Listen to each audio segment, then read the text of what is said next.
Oppo A53 បងប្អូនបាទបញ្ហាគឺម៉ាស៊ីនខ្សោយពលឺណានេះខ្សោយពលឺនេះយើងឡើងទម្លាក់វាប៉ុណ្ណាក៏វាអត់ភ្លឺដែរណានៅតែខ្សោយអូខេអញ្ចឹងគឺយើងមកធ្វើការដោះស្រាយទាំងអស់គ្នាជាមួយនឹងបញ្ហានេះបាទជាទូទៅពីច្រើនគឺវាមិនមែនបញ្ហាលើអេក្រង់ទេអានេះណាបាទតកតងទៅជាមួយនឹងបញ្ហា block IC ពលឺរបស់វាបាទអញ្ចឹង A53 គឺ block IC ពលឺវាគឺនៅក្នុងនេះណាបាទនៅក្នុងនេះពីច្រើនវាបញ្ហាទៅលើដូចជា SL បាទអញ្ចឹងគឺយើងត្រូវធ្វើការផ្លាស់ប្ដូរ SL វាមួយសិន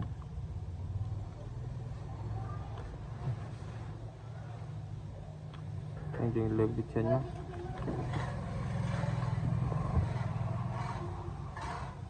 ខាងក្រោមវានេះ CPU ទៀតណាបាទ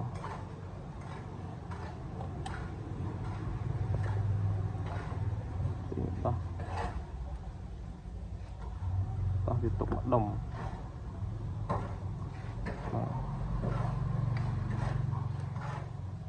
អញ្ចឹងយើងធ្វើការកោះវាកោះវាបាទអញ្ចឹងយើងត្រូវធ្វើការកោះទៅហើយយើងបើផ្លុំវាអាចមានបញ្ហាវាមិនថាម៉េចបើមកផ្លុំឡើងមកនោះខ្លាចតែវាបញ្ហានោះទៅបែកជើងបែកអី IC ខាងក្រោមណាពីខាងក្រោមហ្នឹងវា CPU hard disk អញ្ចឹងយើងយកកន្ត្រៃមកកាត់ចឹងមកល្អជាងវាសុវត្ថិភាពជាងអញ្ចឹងណាអូយអញ្ចឹងយើងមើលឃើញថាវាមានថ្នាំណាណា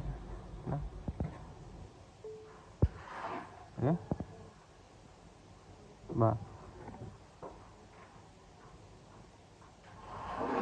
នេះមានថ្នាំនៅក្នុងប្លុកនេះបាទនេះមានថ្នាំហើយយើងមើល SL អូ SL ឡើងបែកឡើងផ្ទុះវាណាក្តៅខ្លាំងឡើងចេញជ័រខ្មៅមកណា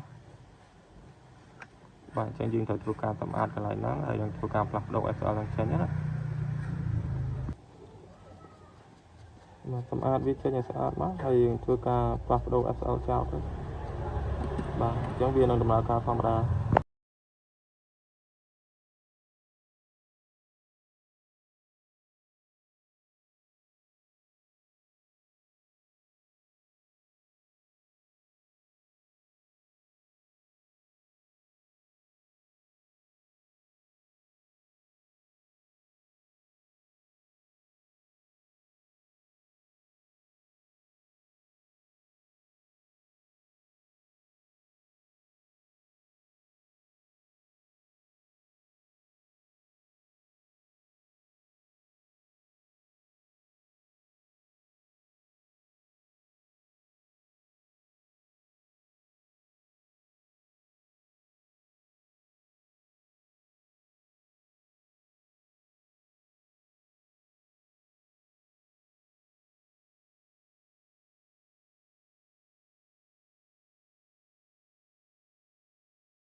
អូខេបាទបន្ទាប់ពីយើងធ្វើការផ្លាស់ប្ដូរហើយ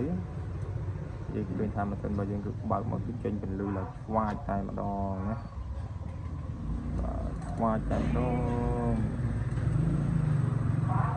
បាទអូប៉ូចេញអូប៉ូហ្ន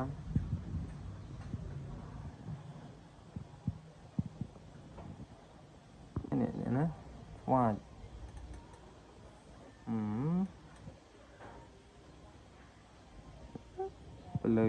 ភ្លឺបិទបើកបានណា